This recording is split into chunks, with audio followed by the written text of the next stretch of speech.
Voicemail lasted 43 seconds. I know because I listened to it 6 times that night, sitting on the edge of my bathtub in my apartment in Mississauga. The tiles cold through my socks, counting the seconds like if I got the number right, the words would somehow mean something different. My brother had meant to send it to my mom.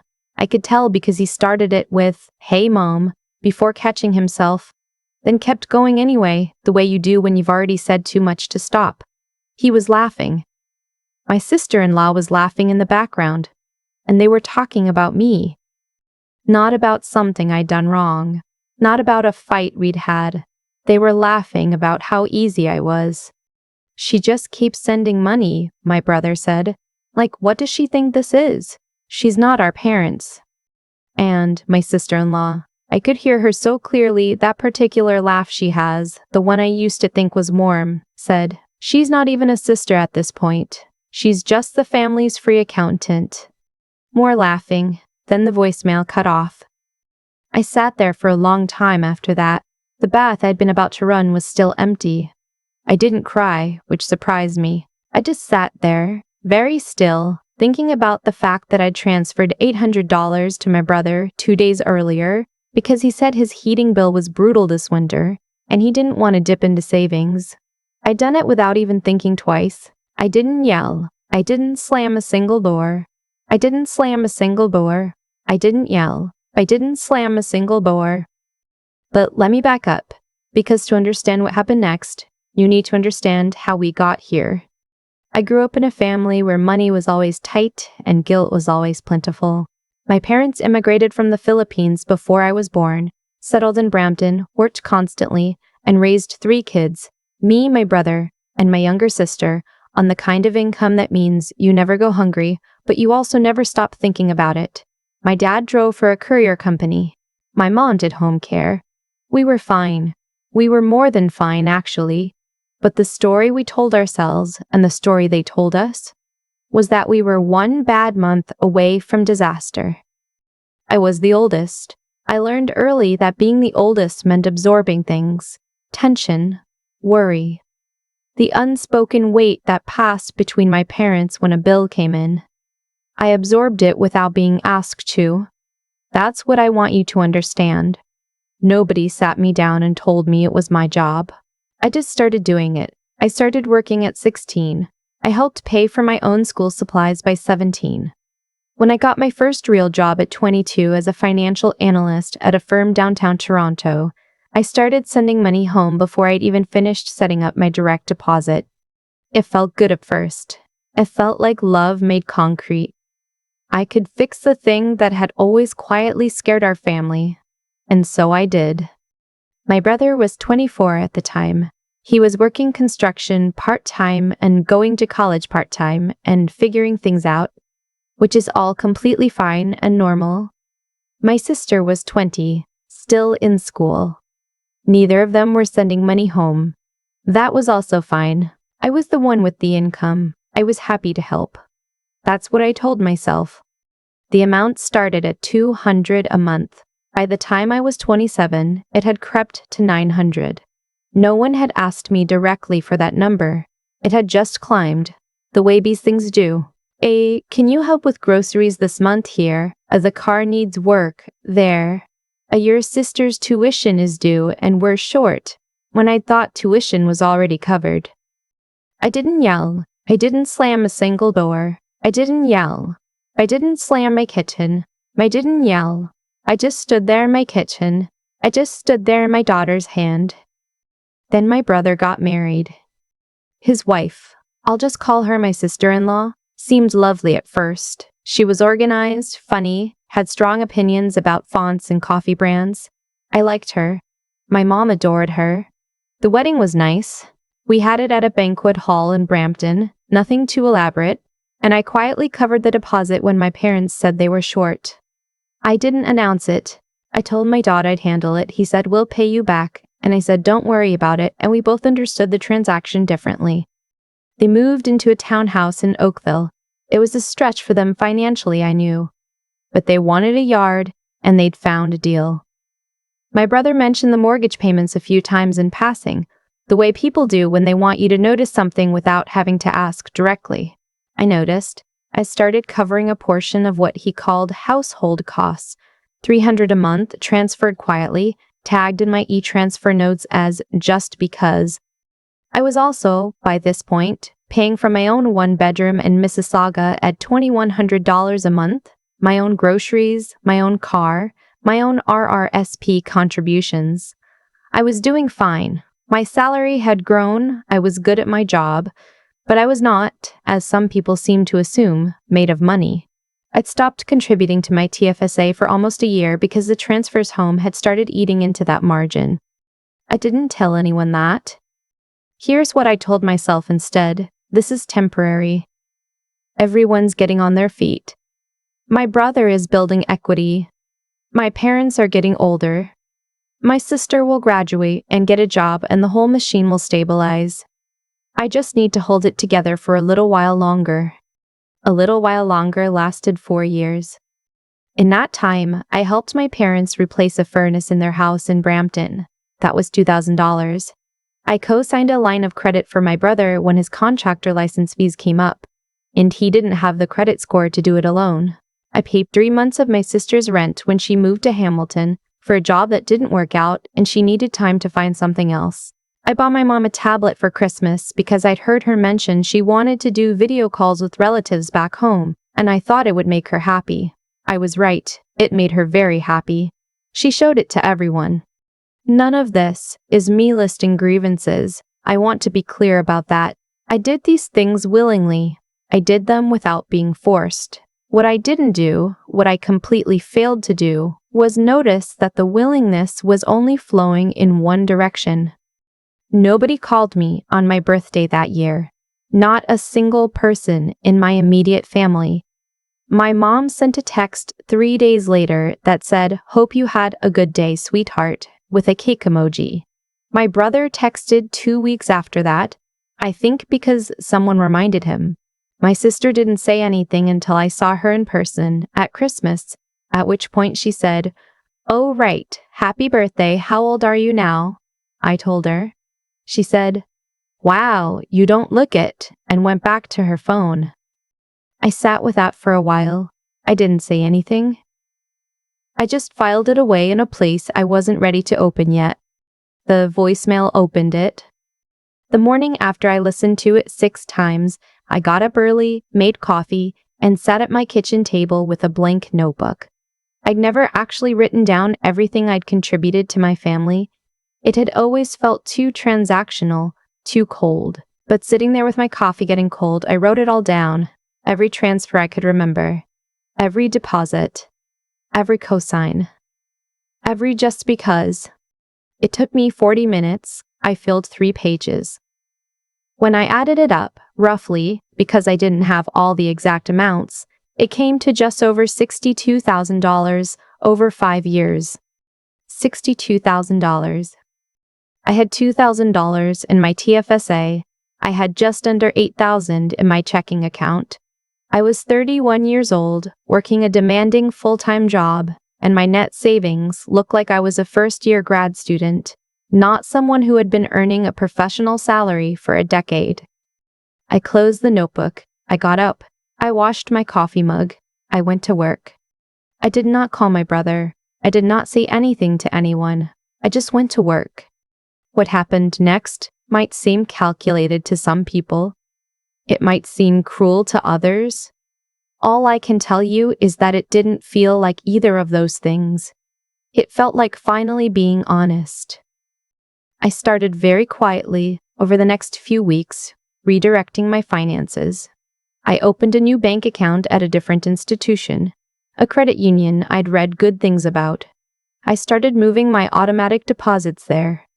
I didn't cancel any transfers abruptly. I just started making them smaller, then less frequent, in a way that could plausibly be explained by any number of ordinary financial pressures, which, as it happened, weren't even a lie.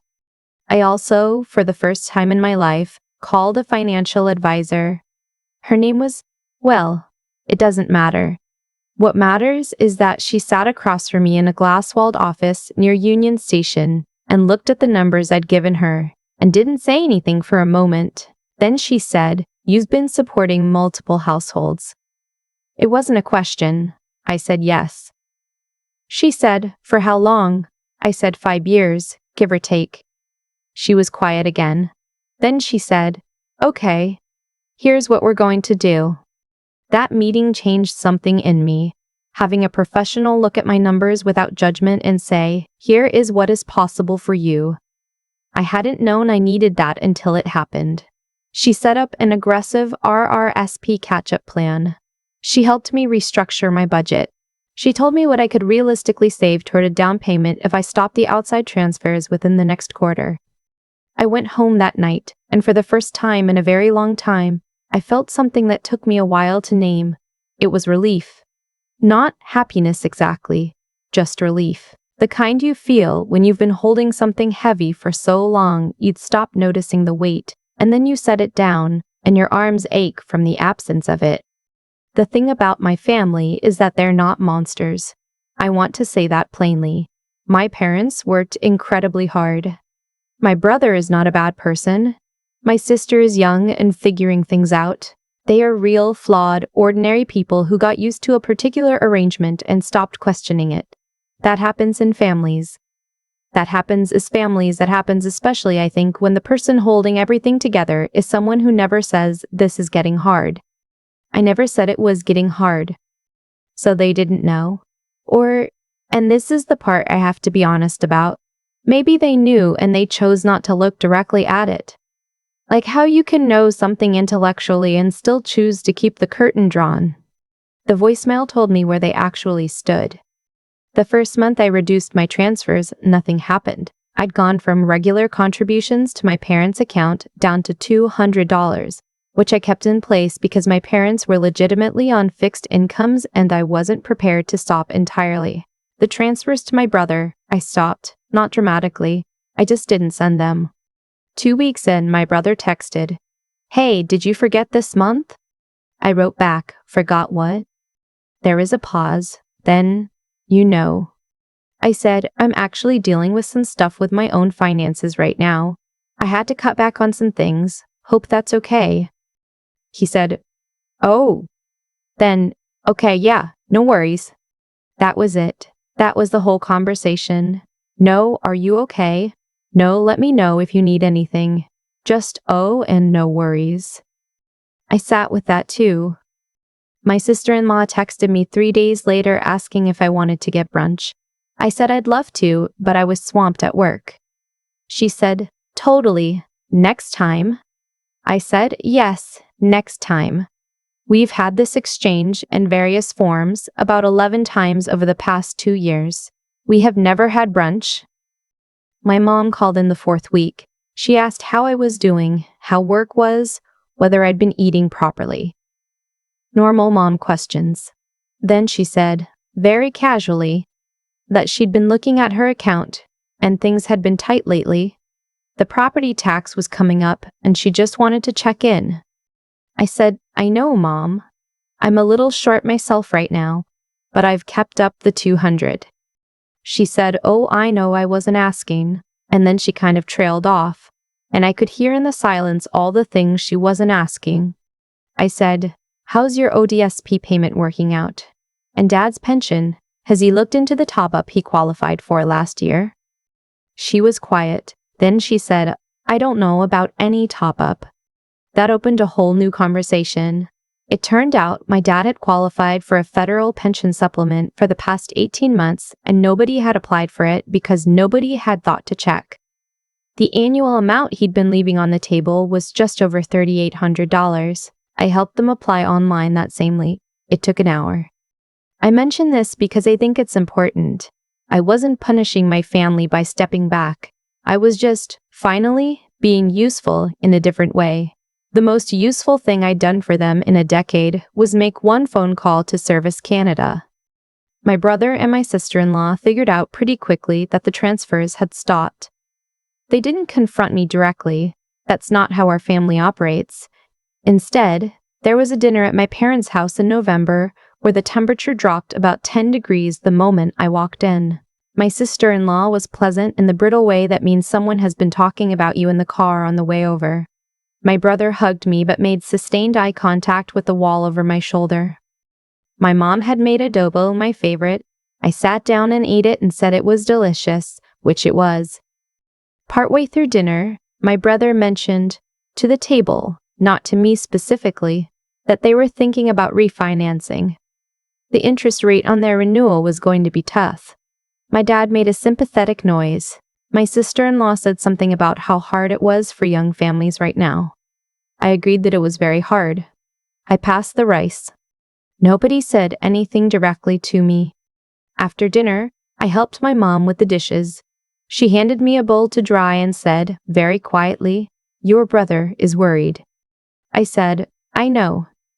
She said, "He's not bad, you know, he just—" "I know, Mom."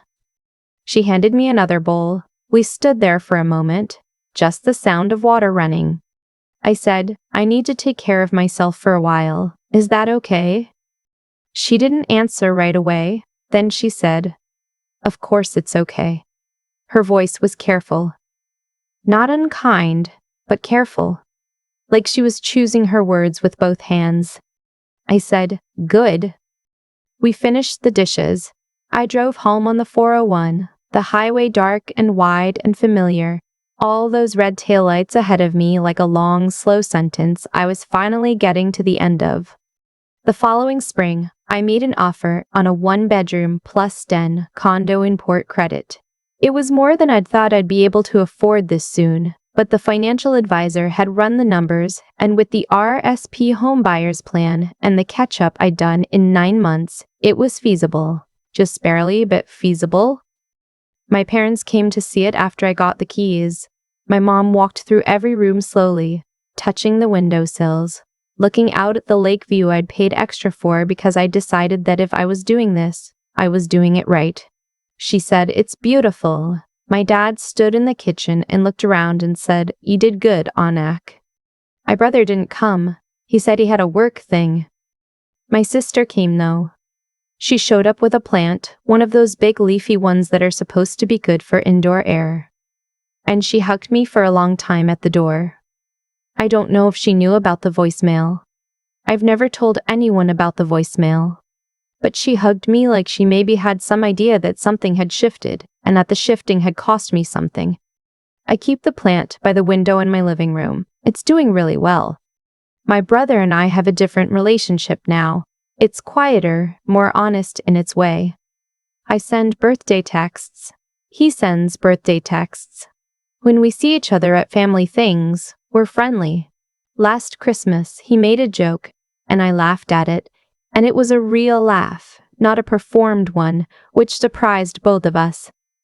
His mortgage refinancing worked out. I don't know the details. I didn't ask. I'm not angry at my family. I want to say that clearly. I'm not carrying around this heavy thing anymore. What I am is clear, in a way I wasn't before, about what I can give and what I can't. About the difference between helping someone and subsidizing their life. About the fact that love doesn't actually require you to make yourself smaller and smaller until you disappear.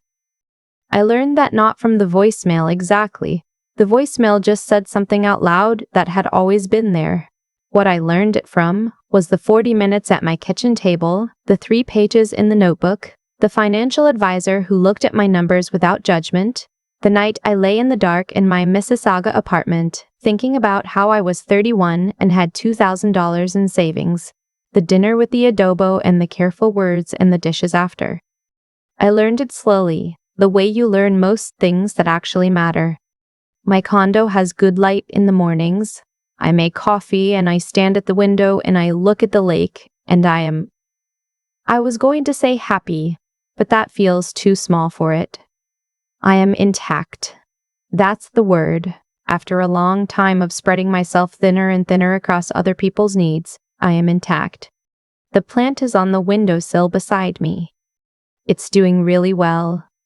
There's a version of this story where I'm the villain. I know that. I stopped sending money to my brother without a dramatic confrontation, without an explanation that gave him the chance to argue back. And for a long time, I wondered if that made me cold. My mom would never have done it that way. She would have sat everyone down and talked it through and cried a little, and eventually forgiven everything before anything was actually resolved. That's how our family handled things. Or rather, that's how our family didn't handle things. What I've come to understand is that the quiet I chose wasn't cruelty. It was the first genuinely honest thing I'd done in years. Because here's what I'd been doing before that. I'd been performing generosity. Going through the motions of being a good daughter, a good sister, a good person, while quietly hollowing myself out to do it. That's not goodness. That's a kind of deception, actually. It looks like virtue from the outside, but it requires you to lie, to your family, and mostly to yourself, about what you can actually sustain. Real integrity, I think, is knowing the difference between what you can give freely and what you're giving from a place of fear. Fear of being seen as selfish. Fear of the family falling apart. Fear of becoming the one who didn't help. I had $62,000 worth of fear in a notebook on my kitchen table.